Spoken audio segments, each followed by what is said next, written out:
د شیرینو دا یار چا داسې بدرنګ دا خر دومره بدرنګ نو دا خر چا داسې بدرنګ بې غرضه خاني وا بې غرضه روزګارو او بې غرضه خاني وا بې غرضه روزګارو لیکوال چا داسې بېلار که فنکار چا داسې بدرنګ دا خر دومره بدرنګ نو دا خر چا داسې بدرنګ.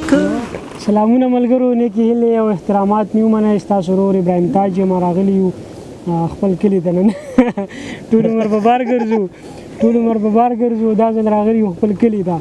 حسنن جان او بل طرف ته شیرباز زمونږ ډېر خواږه ملګري دي دواړه. قاري شیرباز صاحب دوی راغلي دي د سوات په چکر باندې او په ادبي دوره باندې، او د ادبي دورې نه را واپس شو، په شرګړ را تېرېدل. نو زما سره دمه وکړه د راتګ یې ړومبی یو جهان مننه کوم چې راغلل او موږ یې وخت راکړ. او بیا هم دغه په خپل کلي په دغه مازدیګر کې د خپل کلي په خوند کې هم دغه مازدیګری را جوړ کړو. نو ډېر زیات خوند یې وکړو. شعرونه به اورو او ترنم به اورو. تاسو به پېژنئ چې حسنین د ډېر خوږ غږ مالک دی چې تاسو په سوشل میډیا باندې د دې ویډیوګانې ټایم په ټایم باندې ګورئ. نو موږ هم غواړو چې نن د ده نه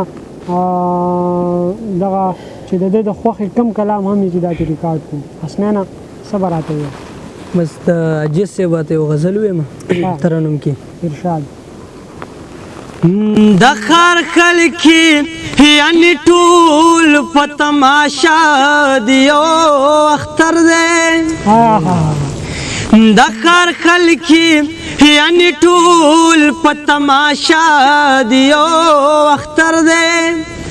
یو ځوان په مزدورۍ باندې اخته دی یو اختر دی. یو ځوان په مزدورۍ باندې اخته دی یو اختر دی. زما د مسافر لالی به خدایه څنګه حال وي، او زما د مسافر لالی به خدایه څنګه حال وي. یو بانډه مې زړه په دغه تلوسه دی یو اختر دی. بانډه مې زړه په دغه تلوسه دی یو اختر دی.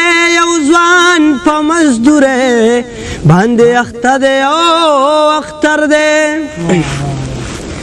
په غاړه یې جامې نشته د پلار تصویر ته ګوري،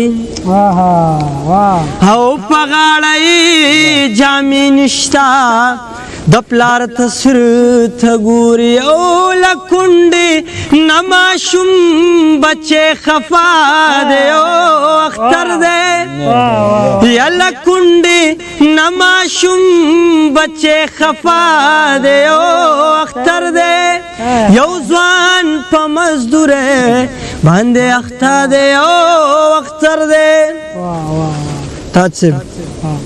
سپین ګیرې پلار یو شان د کټ خوا سره روان دی. سپین ګیرې پلار یو شان د کټ خوا سره روان دی. او نظر مې د یو ځوان په جنازه دی یو اختر دی. نظر مې د یو ځوان په جنازه دی یو اختر دی.